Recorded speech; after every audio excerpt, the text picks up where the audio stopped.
Në vendin tonë, ofrimi i ndihmës juridike falas është një e drejtë e garantuar për qytetarët që nuk kanë mundësi të përballojnë shpenzimet e përfaqësimit ligjor. Kjo e drejtë u takon personave me të ardhura të ulta ose pa të ardhura, përfituesve të ndihmës sociale, personave me aftësi të kufizuara, viktimave të dhunës në familje, azil kërkuesve, personave pa shtetësi, të moshuarve pa mbështetje familjare, të miturve të përfshirë në procedura ligjore, si dhe personave që ndodhen në burg apo para burgim.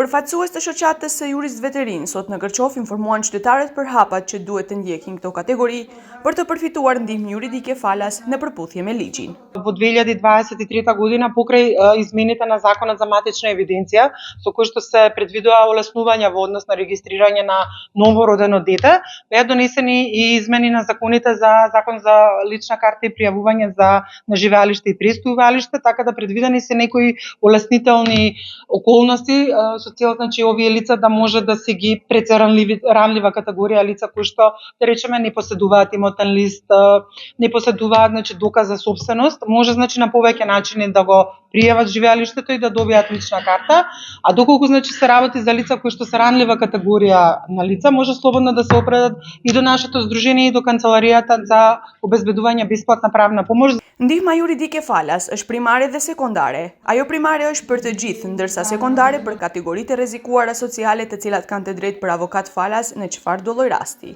Право, бесплатната правна помош има два видови.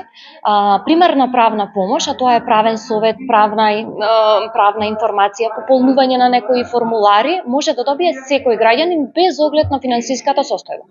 Значи секој граѓанин на Република Северна Македонија може да добие примерна правна помош. Секундарна правна помош опфаќа и застапување од страна на адвокат, доколку е потребна судска поставка.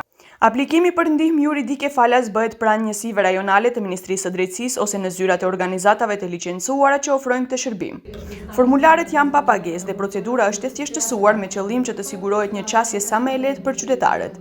Qëllimi i ndihmës juridike falas është mbrojtja e të drejtave themelore të njeriut dhe sigurimi i qasjes në drejtësi për të gjithë, pa dallim gjendje ekonomike apo statusi shoqëror.